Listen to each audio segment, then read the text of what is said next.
Hi, everybody, and welcome back to this week's episode of the Oral Talmud. I'm Dan Levinson, and I'm here as always with B'nai Lappi. Hey, B'nai. Hey Dan, how are you? I'm good. I'm good. I'm getting ready for our first exit from the city since COVID started. I think that's Wow. yeah. We're having a little Thanksgiving in June. I shouldn't mark the show when we're recording it exactly for future reference. But anyway, it is June, and we're going to go have Thanksgiving with our uncle who we have Thanksgiving with. So I'm looking forward to that. Very sweet. You're driving, right? Mhm. Mhm. Yeah, and I guess I was going to say this at the end, but I'll also say that we're going on a kind of unclear vacation, both of us, for the next month. We may do shows, we may not.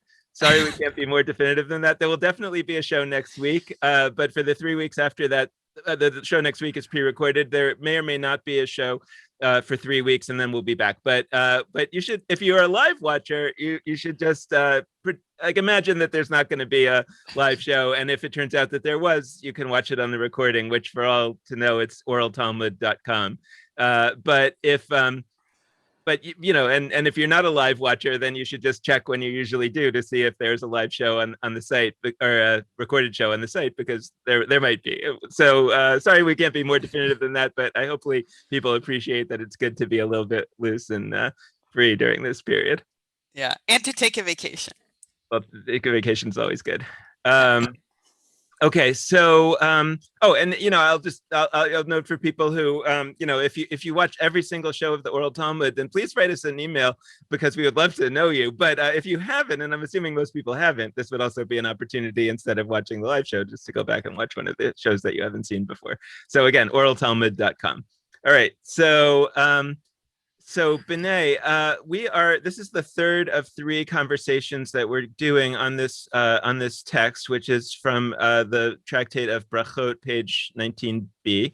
And so and not to give too much of a recap, because we've been doing it for 2 weeks, but basically it's exploring this question of whether and when human dignity is a principle that you can use to refrain, to not do, to violate a command in the Torah, because if you didn't violate it, somebody's human dignity would be at issue, at risk, or be harmed.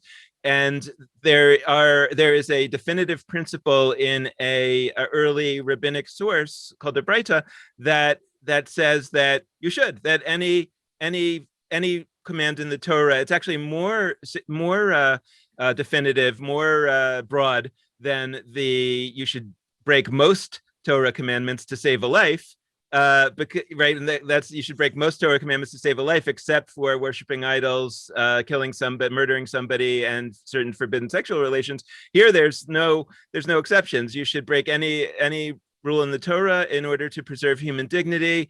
And then there's a whole structure that we've been exploring here, where the rabbis aren't 100% sure that they're on board with that, or maybe they are and they're just kind of winking at you. And that's what we're exploring. We have one more case to go over today, and then to sort of talk more broadly. But before we do that, just wanted to check if there's anything else you've been thinking about in the last week that you want to say as an intro. Okay, so I've been thinking about this text has been bothering me since I discovered it years ago. Well, I should say this. I loved the text until you and I started learning it. I loved the text because, in typical B'nai fashion, I zeroed in on the part of the text that seemed amazing, ignoring its context and what was before it and why it's being brought in and how it's treated. So that used to be a habit of mine that you're breaking me of. And then I loved the text because what I was zeroing in on was that early Baraita that said, the preservation of human dignity is such a big deal. We should be so careful about it that it's okay to violate any law in the Torah. And it specifies the don't do's specifically, which is an even sharper reassurance, because those are the more severe commandments that you might think you shouldn't. I say, yes, any of those negative commandments, by extension, for sure, all the positive. So I love the text. Then you and I started learning it. And then I got into this muddle because I'm so bothered by the fact that it seems like the Talmud continues to limit and limit and limit that broad principle. And what I'm realizing now, also with the help of Menachem Fish, who we had on our show a number of months ago, who I discovered between last week's show and this week's show, that he's written extensively on this passage. And I just finished his paper, and I just want to say that it's going to take me months to really understand this sugya, but little by little, I think I'm getting something. And here's one thing I've discovered. My attachment to the content, namely what is the Talmud doing with my precious statement of human dignity is so great that I've lost sight of the radical move of the editor in how he treats earlier material. And it turns out that our material is earlier material, which by the rules of the Talmud game have to stand and can never be defeated by a later tradition. And what's been bothering me is that the later tradition in this text, which is Rav saying, oh, no, no, no, we have this verse from, I forget, where is it from, Proverbs? Yeah. Yeah, this verse from Proverbs, which read in this way means the Torah is always what you should follow, even at the cost of offending someone's human dignity. And there are 5 Tannaitic era traditions that by the rules of the game can never be overturned by a later tradition and are overruled one after the other after the other. They're narrowed to the point where they're harmonized and do not over. And that is what Menachem Fish calls an anti-traditionalist move. And I think my problem has been that I've been so bothered by what they're overturning, I haven't appreciated the meta message, which is maybe this is a passage like so many other passages in the Talmud that is really conveying how to deal with earlier traditions that you actually do want to limit and get rid of. That in the fact that earlier one was like my precious thing was blocking my appreciation of the radicalness of what is being said here. And I think that the ultimate takeaway is don't feel that you're obliged to sort of slavishly preserve an earlier tradition because the rules of the game say you have to. Here's how you don't do that. That's so interesting. And if I'm understanding what you're saying correctly, like, so you're saying like in this particular case, it turns out that on the substance, we don't like what they're doing, right? Because you and I like that earlier tradition, think it's a good one, and are annoyed that they're trying to limit it. But to see that what's actually going on is that they are limiting an old tradition to the point of reducing it very extensively, very, very extensively.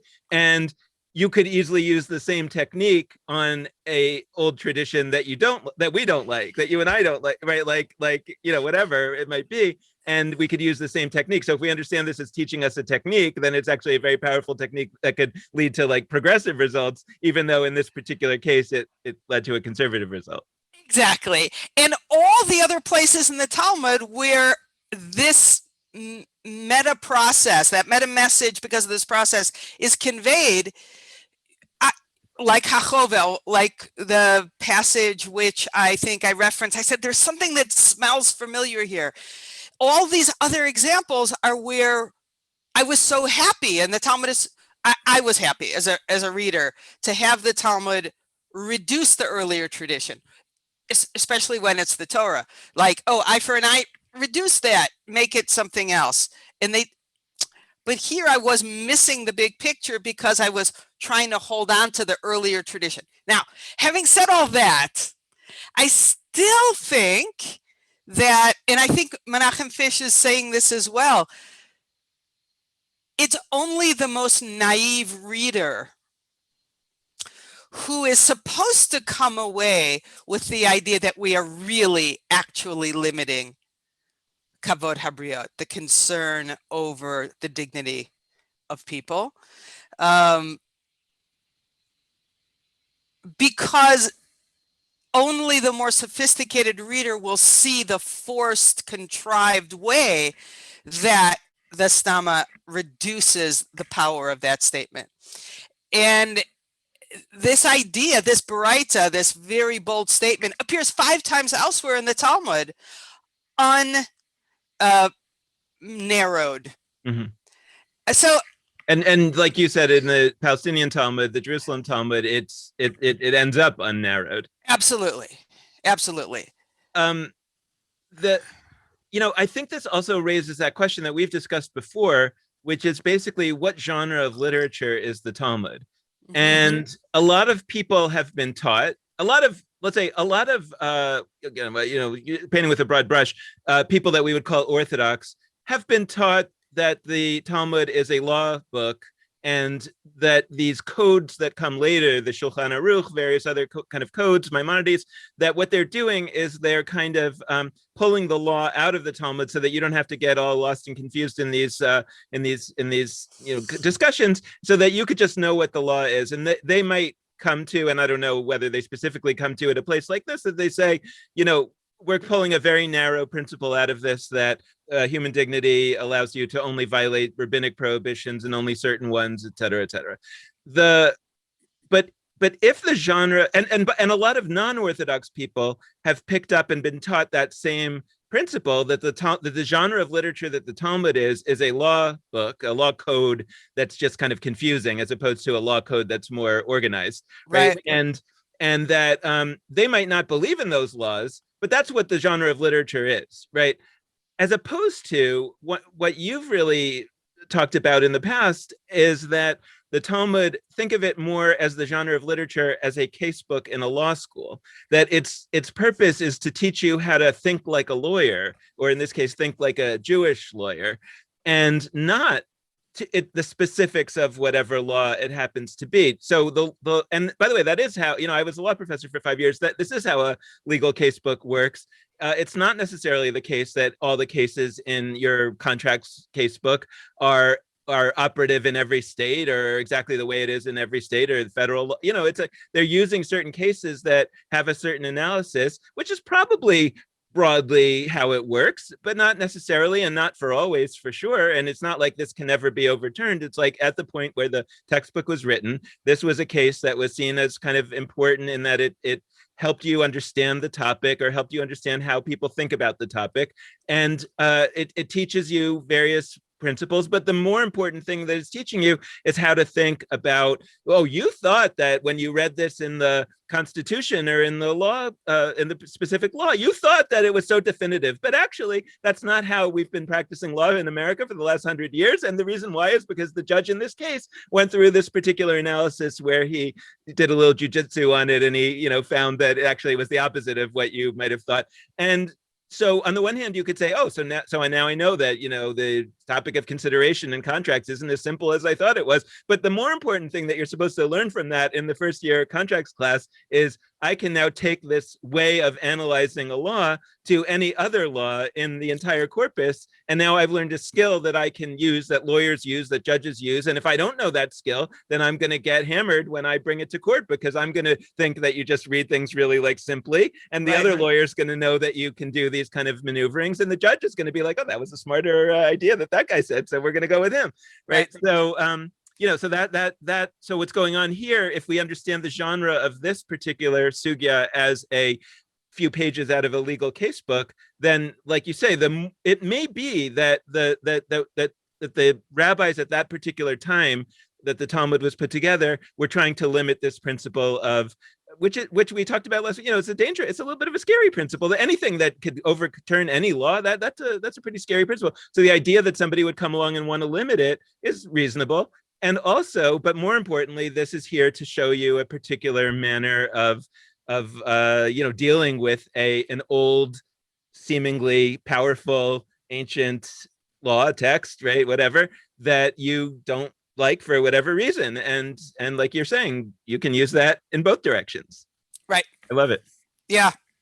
The other thing that I was going to just kind of bring up about the structure here is the opposite of what we just said, is that, like, the way in which there are kind of winks in the text. I mean, it's always a little dangerous to talk about because, maybe it's a wink, maybe it's not. How do we know, right? But at least to be aware that, maybe when they're saying we don't establish a general principle from this, there's a certain way in which they're saying uh, we do establish a general principle from this. Or what they're saying, again, remember, I've said this a million times, but remember that they expected that the only people who were ever in history going to read this text were rabbis or rabbinical students who were extremely sophisticated and knowledgeable and had their own inner club and their own secret knowledge and whatever. And so what's printed in the book is not necessarily the be all and end all, because they knew it always went along with what the professor was saying at the front of the room. So, you always had, you call that an oral tradition. This is the oral tradition written down, but there's still an oral tradition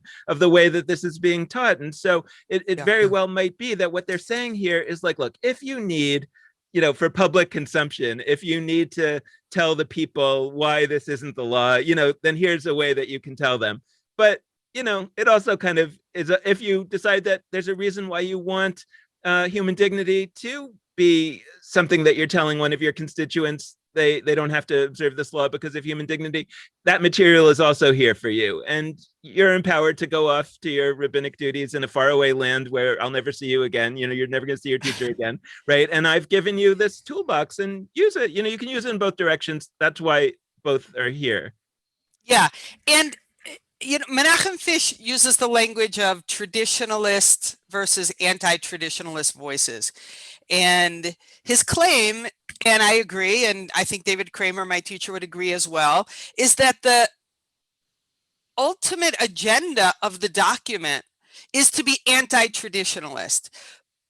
But it uses the sort of sensibility and the techniques of the traditionalist to do anti-traditionalist things. So basically what the document is saying, okay, look, my very sophisticated radical rabbinic students, you're going to go up against conservative opponents.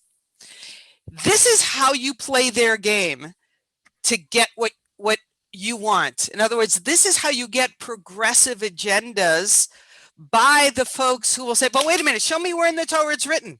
And I think that's what is also going on. And, when we think about the Supreme Court, it's the same thing. They're the traditionalists and the anti-traditionalists. The traditionalists are the ones who believe that law is fixed and we're obliged to maintain it. We can't overturn it. This is the Yeridat Hadorot philosophy. This very minimal, but in recent days, super expanded idea that, we are like donkeys compared to Moses, that in every generation from Mount Sinai, we get farther and farther away from our ability to suss out what God wants, and who are we to overturn? You can never overturn. Versus the way that the tradition clearly works, which is every subsequent generation actually has a better perspective and than the previous one, and is permitted to overturn it. So to bring along the conservative folks, and I think the Talmud is saying you want to bring them along, which is a challenge to me. And I have to think about that. Right. And I should say, like, one of our friends called my attention to a passage that we haven't really delved deeply into and we'll look at, but it was actually a rabbi who is building on Isaac Newton's statement that if I've seen farther than others, it's because I'm sitting on the shoulders of giants, that to say that somebody who might be smaller, more, less impressive, whatever, like, again, this Yeridat Hadorot, this idea, even if you accept that we are nothing compared to Moses, nevertheless, we're sitting on the shoulders of Moses and everyone who sat on his shoulders. And so we're actually having a higher perspective, even though we're smaller ourselves. And that's an argument even within that concept that accepts the concept of each generation being less impressive than the previous one, but nevertheless, they can overturn things because they just see farther because they're on the shoulders of that. So it's a beautiful image and interesting in that way. Yeah. So I, like the yeah, on this question of I wanted to I was talking to my son actually yesterday. He was asking me stuff about the Supreme Court, and is the real question came from, is Breyer going to retire? And I said I think he will. And if we started talking about this, and we started talking about the political orientation of the different judges, and I was saying, like, there's something kind of interesting that seems to be going on with the Chief Justice John Roberts and Brett Kavanaugh and Amy Coney Barrett, that they've sort of seemed to have staked out this kind of middle right, right of center, but middle, more moderate right position, as opposed to Alito and Thomas and Gorsuch. But then we started talking about Gorsuch, and I was reminded of the case about the trans folks and employment discrimination. I think it's what the case was. And I think we talked about it on the show, but that basically in that case, Gorsuch, who is a very conservative, I mean, very, very conservative, and he came out in favor of the trans people in employment discrimination cases, because he said the law says because of sex, and you have to read it carefully. So that's an example of a conservative person basically being persuaded to do something progressive because of a conservative form of argumentation that I imagine that the lawyers on that side really pushed. And so it's analogous to what you're saying here, that if you're a liberal progressive lawyer and you say, well, therefore I'm not going to bother with these conservative kinds of arguments like originalism and textualism, these are stupid, wrong arguments, right? Then you won't get Gorsuch's vote on that case, and then you will lose the rights of trans folks, right? And only because the lawyer in that case, right, learned a conservative form of argumentation was he or she or they able to use it to a progressive end. And and it's interesting because then my son asked me, but like, why would Gorsuch do that? Because isn't he on the Supreme Court? But isn't he trying to advance his values? And I said, well, this is actually one of his values, right? And in this particular case, he somehow decided that he loves textualism more than he loves to hate trans people, right? I mean, whatever. Right. I mean, I shouldn't say that, because he probably doesn't hate, whatever. I don't know what it. Or at least more than he loves cis heteronormativity. Yeah, right. So so like that's interesting, and that's and people are complex, right? And yeah. So in that sense, all of the above are really interesting. Like if this was just a conversation or like in a law school course, I think in the last 20 minutes we've covered a really important part of a lecture of a law school first year class, because at the end of the day, don't dismiss the other side. And this also calls back to the Hillel and Shammai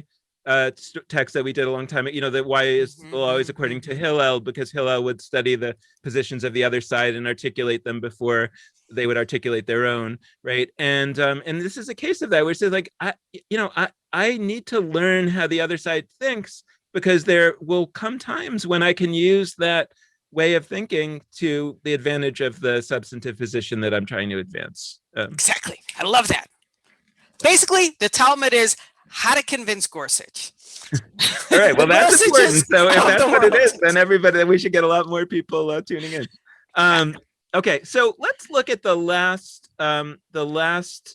part of this sugya. And I should say, by the way, the reason why I'm making you look more broadly is not because like I have such a principled position, or I'm such a great Talmud scholar. It's because when I'm setting up the text on the Sefaria source sheet, I always just kind of look around to see where does it start, where does it end, and then I start getting sucked into it, and I'm like, wait a second, this is part of it. I think this is part of it, and so then I back up, and then I force you to have to deal with this stuff. So I both apologize, and I think it's good. That's actually a good argument for, I don't know about learning in translation, but accessing a translation. It's really only because my Hebrew and Aramaic skills are not so great that I can quickly scan a page and see what's going on, that I sometimes get zoomed into a piece that I understand and not appreciate its context. So it's very interesting that being able to skim the content quickly actually gives you such a a Right. better I wish definition. I could say it was because my Aramaic was so good, but it is because it's in English. The other thing though is that this is an opportunity to just mention that, like, we've said this before too. Like, you and I are both learning. I mean, we're not bringing these texts because we're the world's expert in them by any stretch, and you are more of an expert than I. But we are just bringing these texts because I think so. We are bringing these texts because we have learned them, that there's something significant here, but we are still learning them, and nobody should watch any of these with the sense that they've now definitively learned this text. Neither have we, and so there's always more to so hopefully these are serving more as a taking away, like I think of them as taking away the guards from the gate, really just opening the text so that you can come in and explore it on your own. So we absolutely don't get everything, as demonstrated by last week, that I got a little hung up and I edited that part out of the final video. But that's to this last case, because it is a little complex. But so what they're talking about here, I guess, just to introduce the concepts. There's an idea of a Nazarite or a Nazir, which is a kind of a Jewish sort of religious, a monk kind of person, like an ascetic.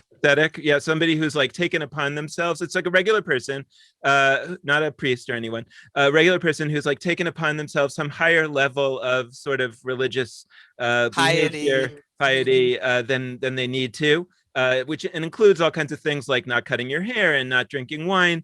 And in certain senses, it requires one to try to maintain absolute purity. And so in that sense, it is similar to a priest. Like, you should be very, very careful not to impurify yourself, and going to interacting with dead people is a way of becoming impure.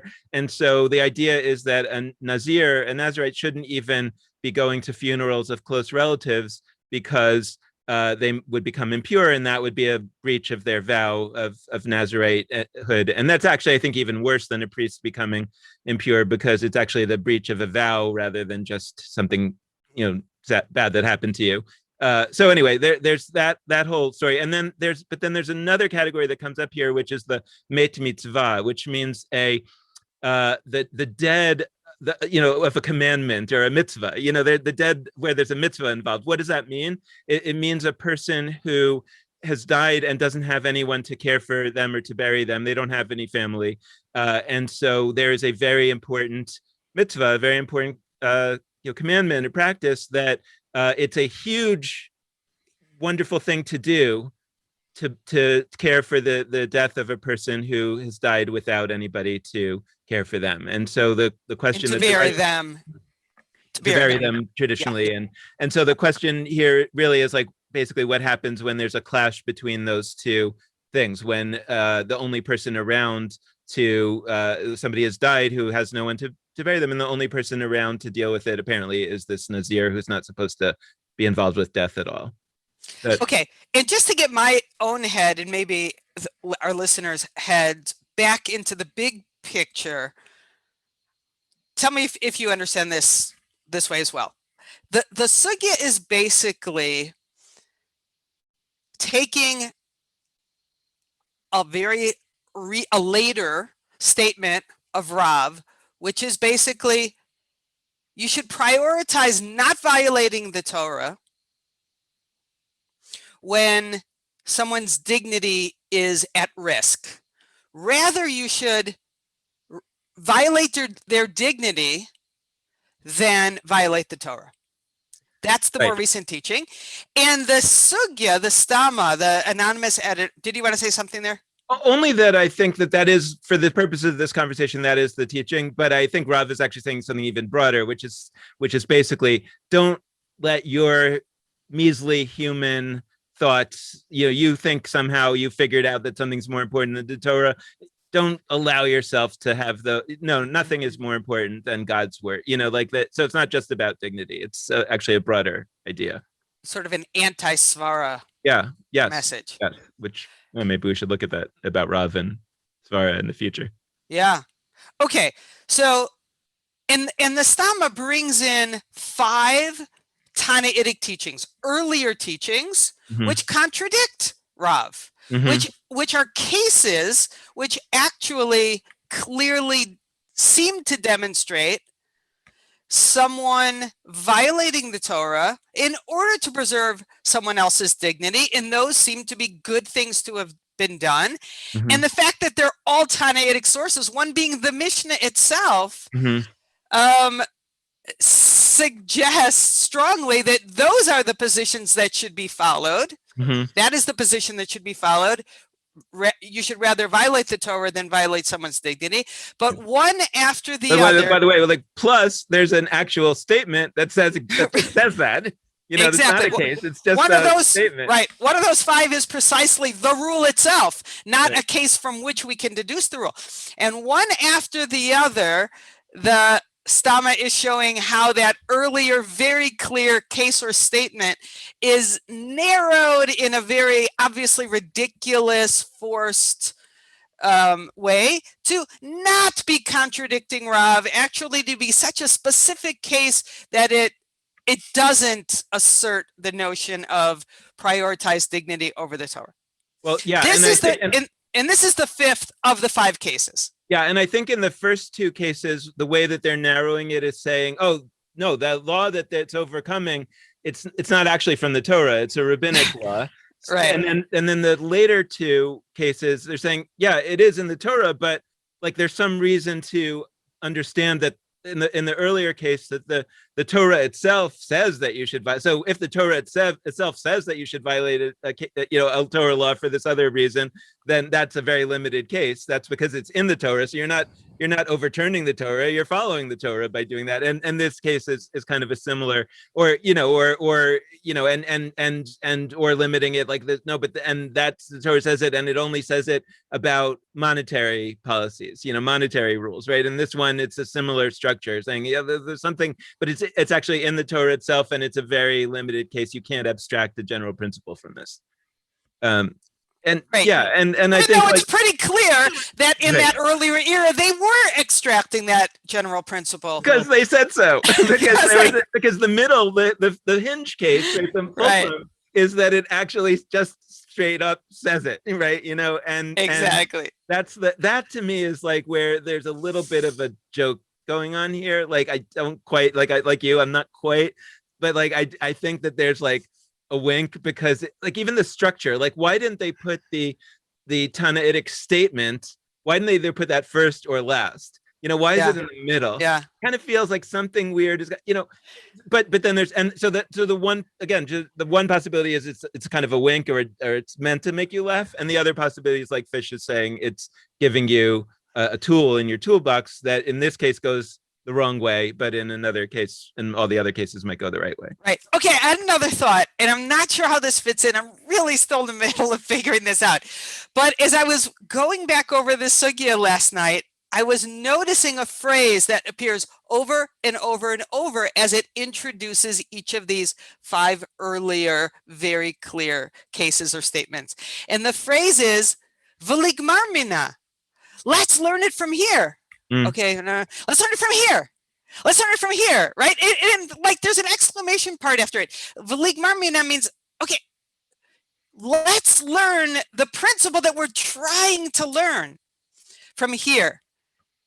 So it keyed me in to the meta hope of the sugya that they really do want to preserve and land on that notion of human dignity is greater, is the preservation of human dignity should even override the preservation of the Torah itself, or the following of the Torah itself. And the fact that they don't eventually ligmar mina, they don't learn it out from this case or this case or this case or this case, is immaterial. It's like, okay, I don't know. It just sort of, I could feel that the message is, we do want to learn it. It's what we, and you as a student need to find the clever way to learn it out. You know what I mean? Yeah. I don't know. I'm getting two feelings from what you're saying. Like one is I'm thinking about like conversations I have with my children where like we tell them like they can't do something, and then they start with the negotiations, and they take on our reasons and kind of take them apart one at a time, and at a certain point you're just like, all right, but we're still not doing it. Like it's just like I'm laying down the law. So maybe at the end of the day, it goes back to the bright that says, yeah, but it is just a statement. Maybe it doesn't. You don't learn it from a particular case, but it's just a. And the other is like, those cases where the great student is the one who can purify the sherets, the creepy crawly in 42 different ways or whatever. That here we only got 5 cases, and so it's almost saying like Droshu Kabel Schar, study, or figure it out and you'll get a reward. This is it's like a crossword puzzle or something. They're not actually giving us the answer here, but in the same way that we've seen this elsewhere, that the whole idea is to try to keep going until you get to that point, because we know that human dignity should be or at least, by the way, if the rabbis themselves didn't think that, we do today. And I know that's what we want to talk about a little bit later if we have time, but like we today I think would much more comfortably say human dignity should overcome everything in the Torah, because really what's the Torah for other than preserving dignity? So maybe that also is a kind of message in a bottle, like, hey guys, 2000, 1500 years later, we couldn't figure it out, but hopefully you will, something like that. Exactly. At the end of the day, I think it's a series of techniques. Mm-hmm. And it's saying you can use these if they're going to work to get Gorsuch on your side, Mm-hmm. or similarly far-fetched techniques. This is how it works. Okay. Anyway. All right, so let's look at this. Let's look at next. So the Gemara cites an additional proof from a Braita come in here. And so it talks about the Nazarite, sort of what we talked about, that in the book of Numbers, it says they shouldn't have anything to do with the dead body. So the Talmud says, to what purpose did, so the verse says that he shouldn't, he shall not become impure for his father or mother, or his brother or sister in their death. And they're saying like, why didn't it just say, for anyone, or why didn't it, why did it specifically say a sister? But it does say for anyone. Previously, and that's what the translation here is pointing out. Since it was already written with regard to the Nazarite, he shall not come upon a dead body, period, across the board. Right. Why does it specify father, mother, brother, sister? And this is like midrashic exegetical rule 362. It's super common. Torah doesn't say extra things. That's right. And specifically when you have what's called a klal and a prat, you have a general statement followed by specifics. You can use that, if someone said, don't eat fruit, neither apples nor oranges nor bananas shall you eat. Mm-hmm. You can deduce obviously unintended things by the fact that these specifics were named after the general case. Like maybe the general case is limited to the specifics, or maybe the specifics are telling you something completely different than don't eat fruit generally, which of course you should still believe. And that's what's going on here. Once the Torah says the Nazarite should not be in contact with the dead body, that's established.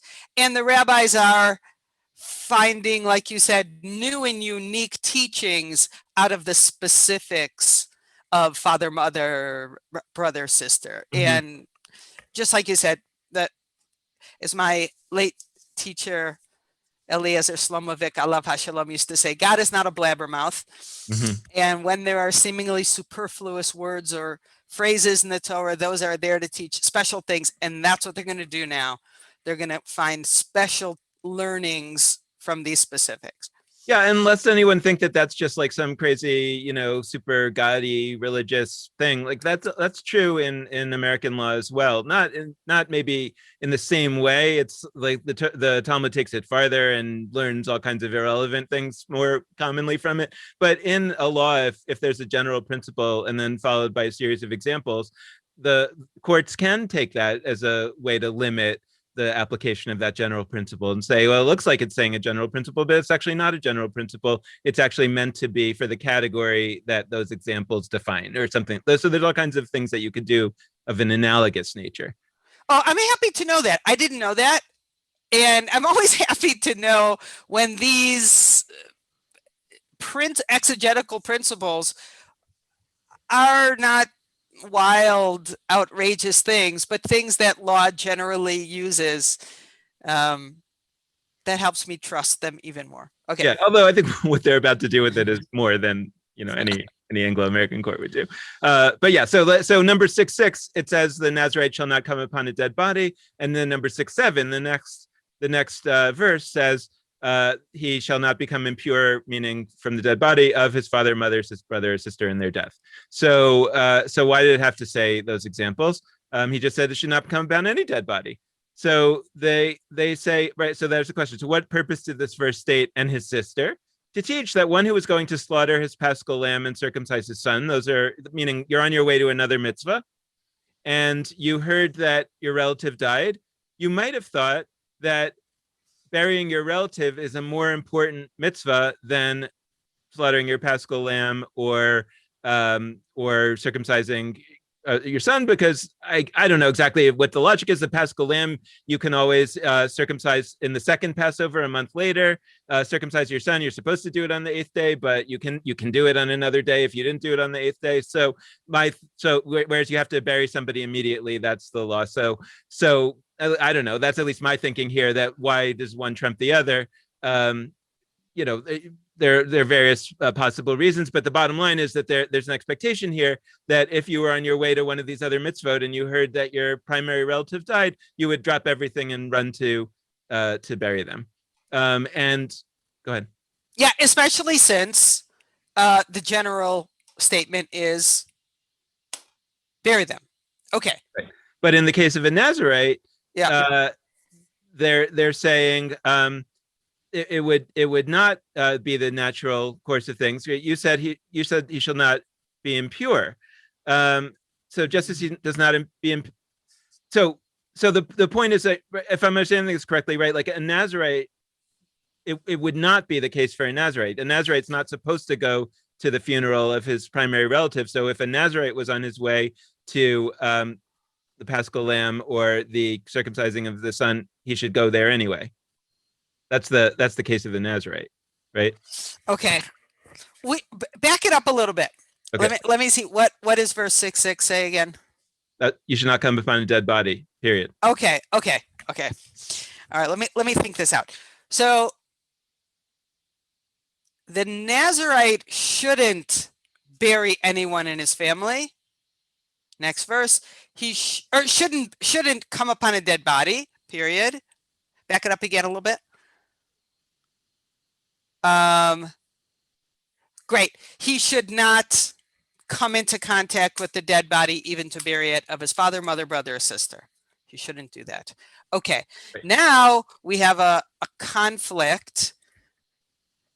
His sister has died, and he is on his way to doing one of these Torah commanded mitzvahs of slaughtering the Paschal lamb or circumcising his son. And he hears that a relative of his died, like his sister. You might have thought he should bury the dead person, but the Torah says he shouldn't become impure. The death of his relative, I'm reading the explanation. The death of his relative will not override so significant a mitzvah in the Torah.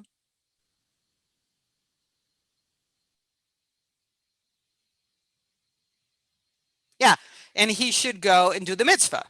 Right. Good. He should do the mitzvah. And that let me see if I can anticipate where it's going.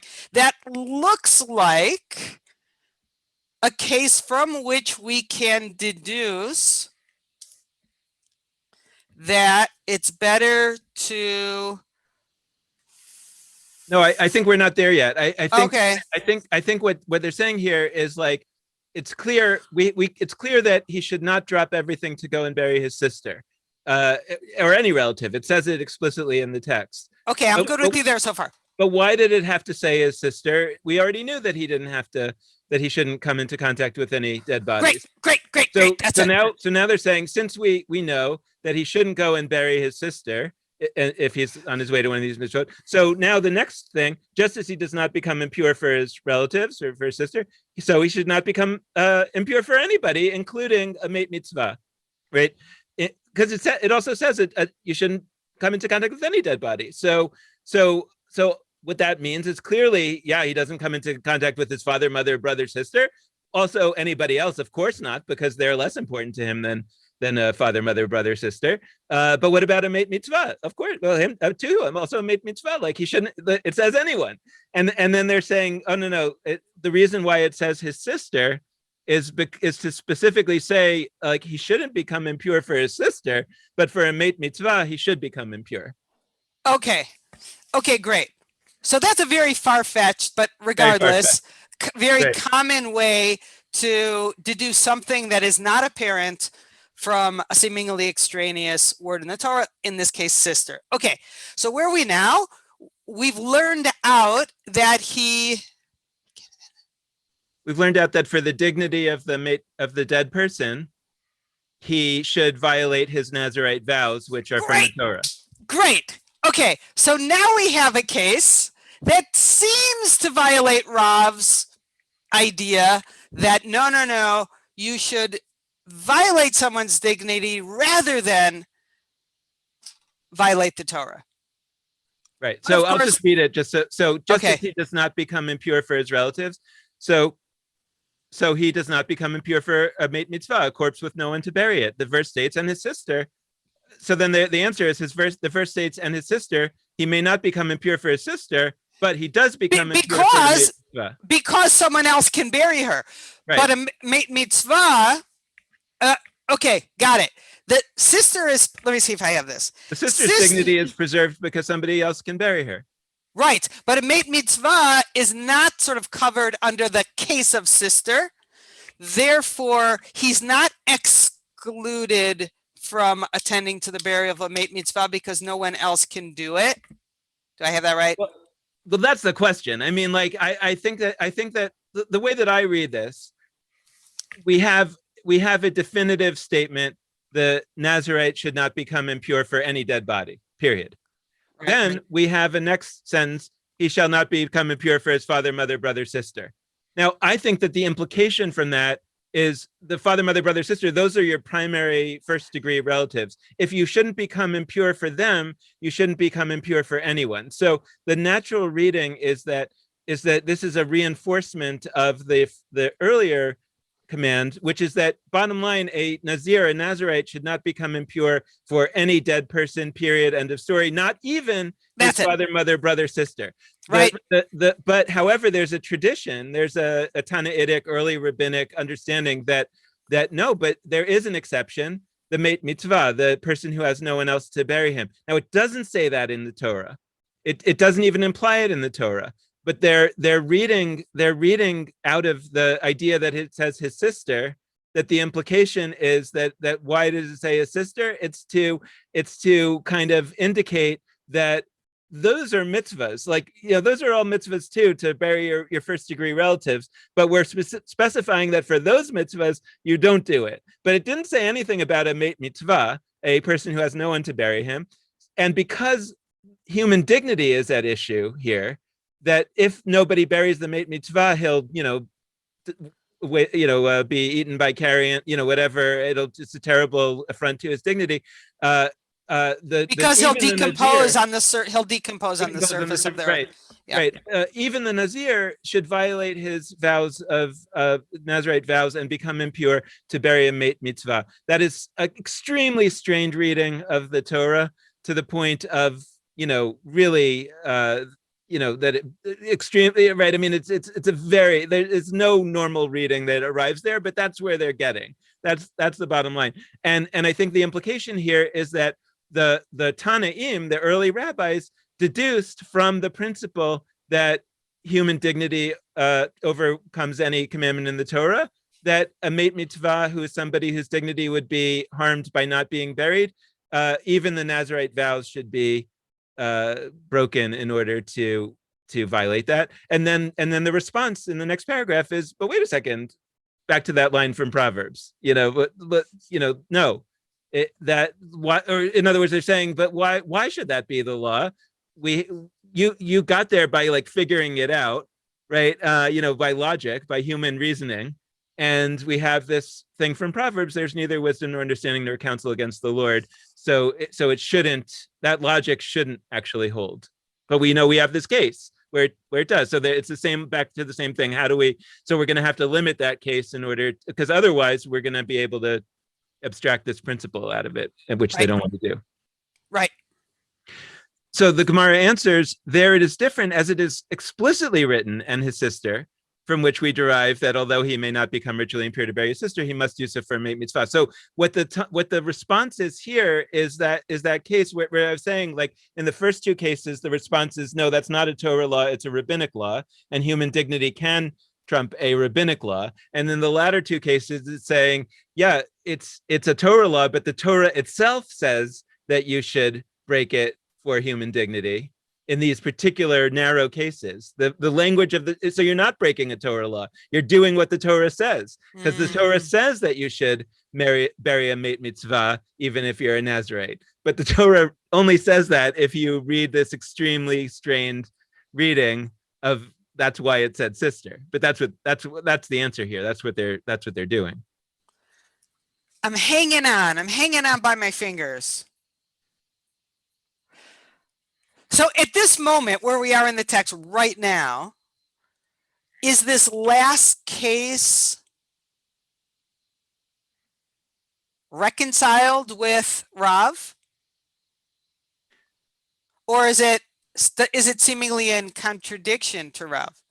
It's a good question in light of the next paragraph that's stated, but I think that at least as Steinsaltz is explaining it here, and that's where, like, I'm not totally sure that Steinsaltz's explanation is right, but the way that Steinsaltz explains it here, he's saying that this is how they've limited the case so that it's consistent with Rav, right? So in other words, I don't think so. Yeah, sorry to interrupt. I think so, because they're saying that the case is different here because it is explicitly written, and his sister. So I don't think so.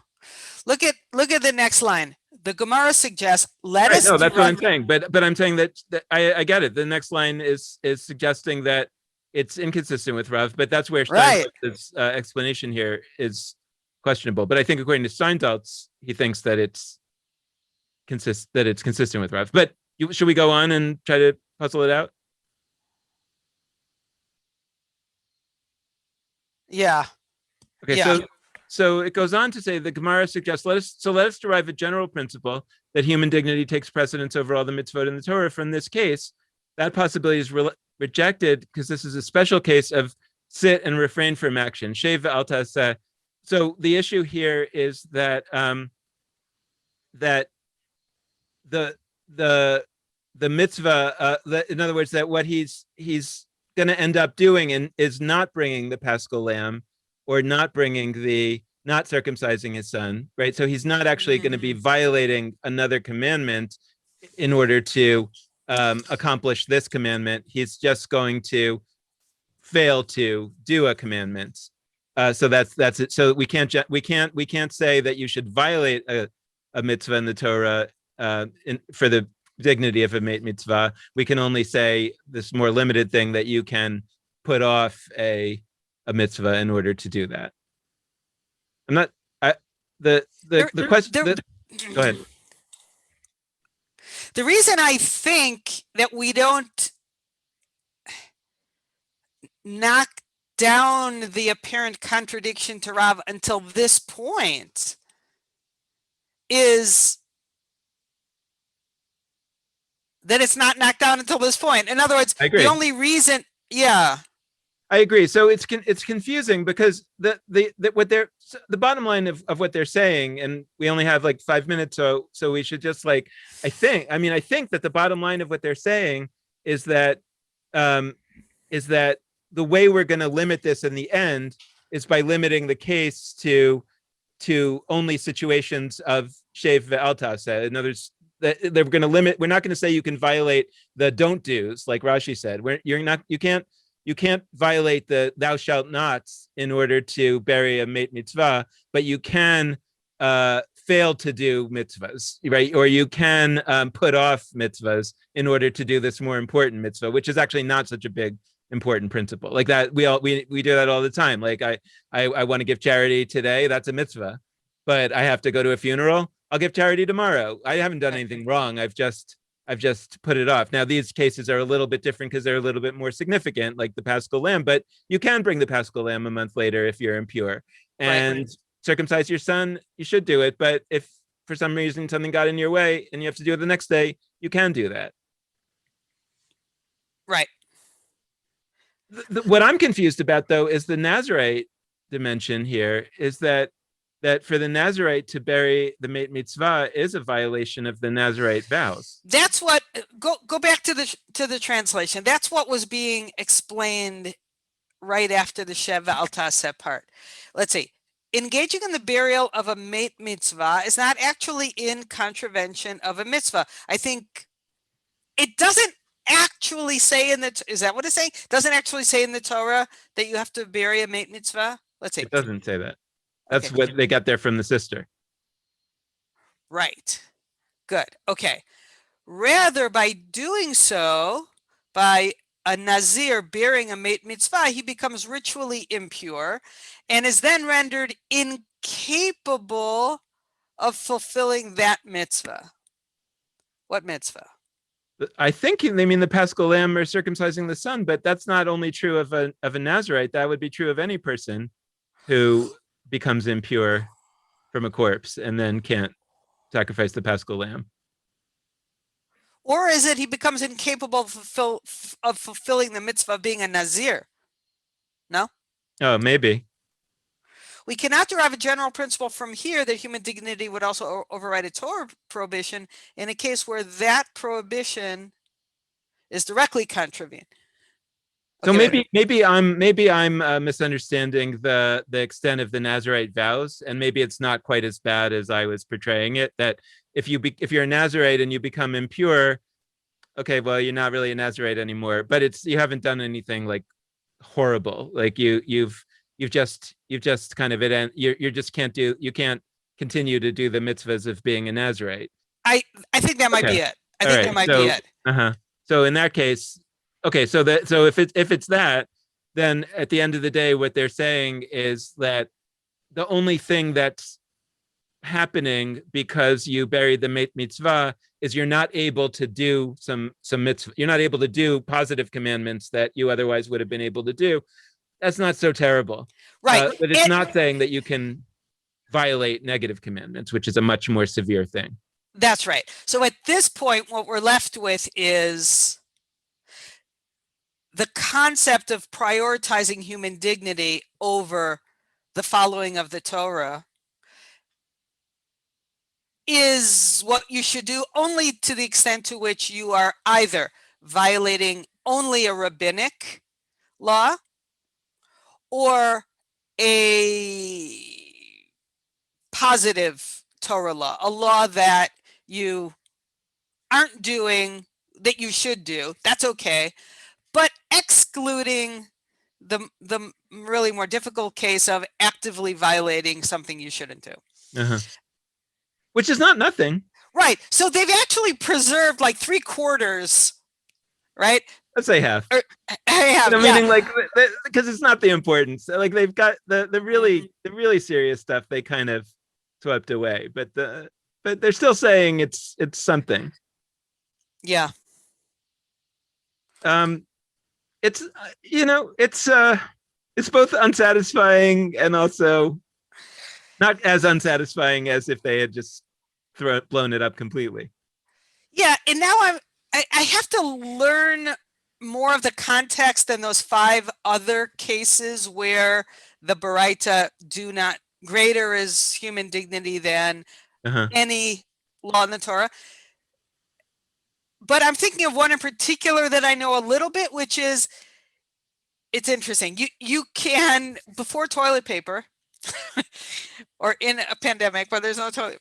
There actually was toilet paper. Didn't we all buy a bunch of toilet paper and we didn't have any problem with toilet paper? Regardless, before there was toilet paper, apparently people used rocks, to clean themselves in the lavatory. Okay, and the case comes up.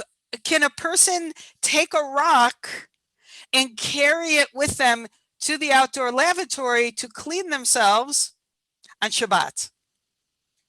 Now, moving this rock on Shabbat is actually considered a violation of Shabbat. It's actually a capital crime. But it's permitted on Shabbat. Why? Because of human dignity. And they cite that clear Baraita, greater is human dignity than even...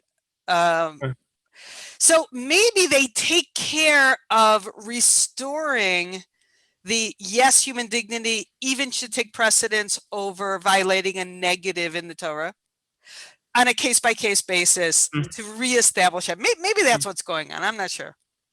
All right. Well, maybe we should sort of take a look at some of those in future weeks. So, like I said, we'll be next week. We have a wonderful interview with a great scholar, Gwen Kessler, and after that, we will play it by ear for 3 weeks, and then we'll be back at the end of July. But we might be back in the weeks ahead, and maybe we'll look at some of those texts, and we definitely have other plans. So we'll see you then.